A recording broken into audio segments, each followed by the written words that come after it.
ಮಾಜಿ ಸಚಿವ ಜಮೀರ್ ಅಹಮದ್ ಖಾನ್ ಅವರಿಗೆ ಬೆಂಗಳೂರು ನ್ಯಾಯಾಲಯದಿಂದ ಭಾರಿ ರಿಲೀಫ್ ಮಾನಹಾನಿ ಸುದ್ದಿಗೆ ಬಿತ್ತು ಬ್ರೇಕ್. ದಾವಣಗೆರೆ ಉಪಚುನಾವಣಾ ವಿಚಾರಕ್ಕೆ ಸಂಬಂಧಪಟ್ಟಂತೆ ವೈರಲ್ ಆಡಿಯೋ ಕೇಸ್ನಲ್ಲಿ ಮಾಜಿ ಸಚಿವ ಜಮೀರ್ ಅಹಮದ್ ಖಾನ್ ಅವರ ಗೌರವಕ್ಕೆ ಧಕ್ಕೆ ತರುವಂತಹ ಯಾವುದೇ ಮಾನಹಾನಿಕಾರಕ ಸುದ್ದಿಗಳ ಪ್ರಸಾರಕ್ಕೆ ಬೆಂಗಳೂರಿನ ಸಿವಿಲ್ ಮತ್ತು ಸೆಷನ್ಸ್ ನ್ಯಾಯಾಲಯವು ಮಧ್ಯಂತರ ಪ್ರತಿಬಂಧಕ ಆದೇಶ ನೀಡಿದೆ.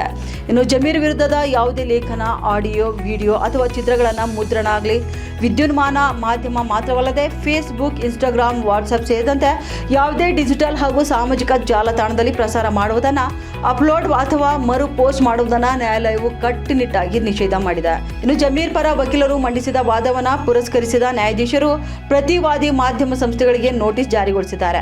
ಮುಂದಿನ ವಿಚಾರಣೆಯನ್ನು ಆಗಸ್ಟ್ 10ಕ್ಕೆ ಮುಂದೂಡಿದ್ದಾರೆ.